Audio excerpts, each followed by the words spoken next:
Numbers chapter 14. Then the whole congregation lifted up their voices and cried out, and that night the people wept.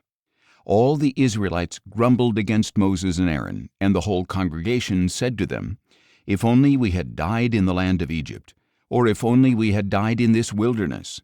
Why is the Lord bringing us into this land to fall by the sword? Our wives and children will become plunder. Would it not be better for us to go back to Egypt?"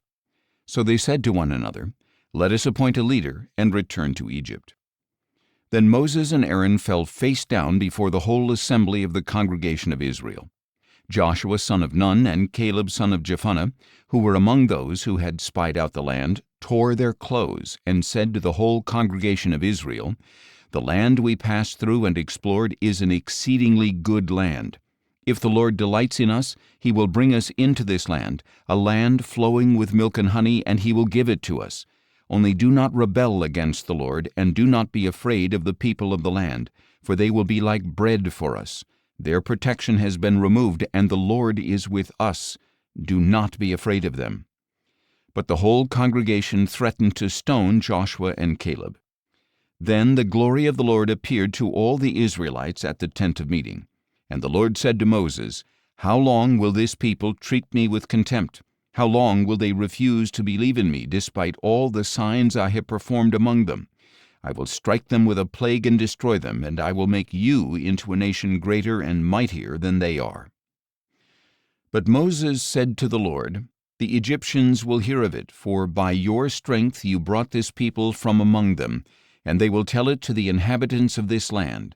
They have already heard that you, O Lord, are in the midst of this people, that you, O Lord, have been seen face to face, that your cloud stands over them, and that you go before them in a pillar of cloud by day and a pillar of fire by night. If you kill this people as one man, the nations who have heard of your fame will say, 'Because the Lord was unable to bring this people into the land He swore to give them, He has slaughtered them in the wilderness.' So now I pray, may the power of my Lord be magnified, just as you have declared. The Lord is slow to anger and abounding in loving devotion, forgiving iniquity and transgression.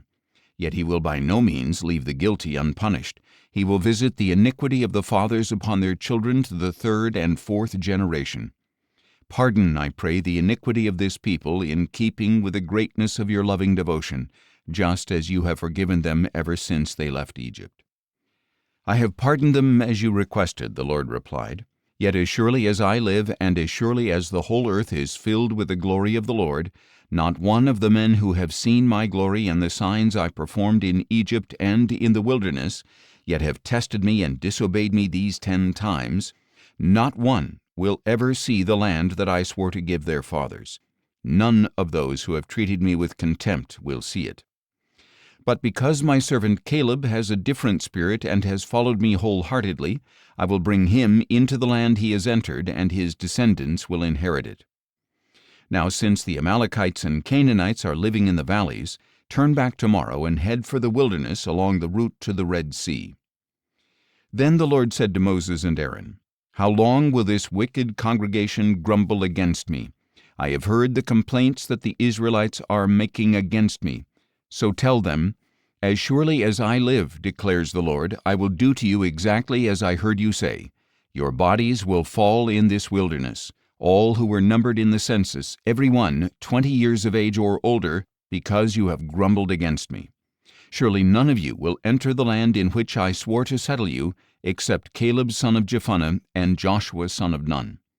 But I will bring your children, whom you said would become plunder, into the land you have rejected, and they will enjoy it.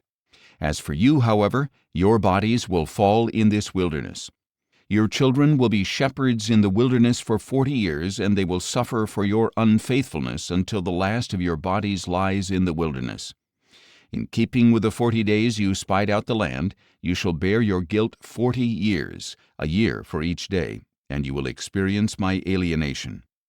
I, the Lord, have spoken, and I will surely do these things to this entire wicked congregation which has conspired against me.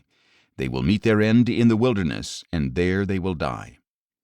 So the men Moses had sent to spy out the land, who had returned and made the whole congregation grumble against him by bringing out a bad report about the land, Those men who had brought out the bad report about the land were struck down by a plague before the Lord. Of those men who had gone to spy out the land, only Joshua son of Nun and Caleb son of Jephunneh remained alive. And when Moses relayed these words to all the Israelites, the people mourned bitterly.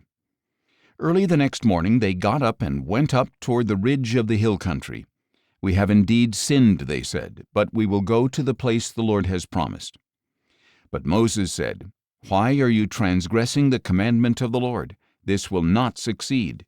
Do not go up, lest you be struck down by your enemies, because the Lord is not among you. For there the Amalekites and Canaanites will face you, and you will fall by the sword. Because you have turned away from the Lord, he will not be with you." But they dared to go up to the ridge of the hill country, though neither Moses nor the ark of the covenant of the Lord moved from the camp. Then the Amalekites and Canaanites who lived in that part of the hill country came down, attacked them, and routed them all the way to Hormah.